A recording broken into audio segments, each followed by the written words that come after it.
And if Biden is saying, I'm going to kill it, really? He can kill it. Something that Jason Kenney seems to know. Within hours of Joe Biden being declared president-elect, Kenney issued this statement, seemingly pointing to the Keystone XL pipeline, something his government has invested $1.5 billion in.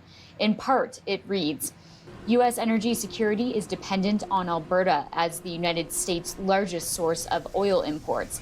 Much of the American economy is fueled by Alberta energy. We look forward to working with President-elect Biden's transition team and future administration to ensure that this vital economic partnership continues. Joe Biden said back in May that he would kill the pipeline project that would send 830,000 barrels of bitumen from Alberta to Nebraska every day.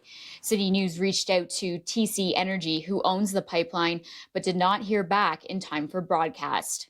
I think that Jason Kenney better start thinking really quickly about what are the alternatives. 4 years of Biden, fine. Keystone's not going to hang around for 4 more years. At some point, people are just going to walk away and say, much like Trans Mountain, you know what, forget it. The fate of the pipeline may lie in the hands of Georgia voters, whose votes are still being counted. If the Democrats win control of the Senate, Biden may be forced to pull further left of center as demanded by his own party.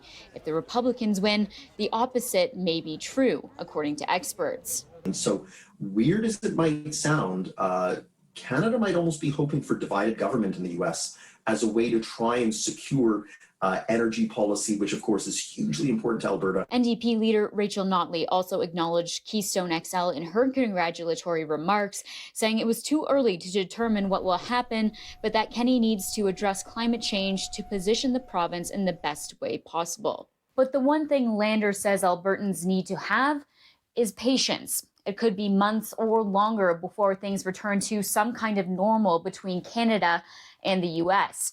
But patience may be the one thing that the Keystone XL project and TC Energy don't have. In Calgary, Kara Campbell, City News.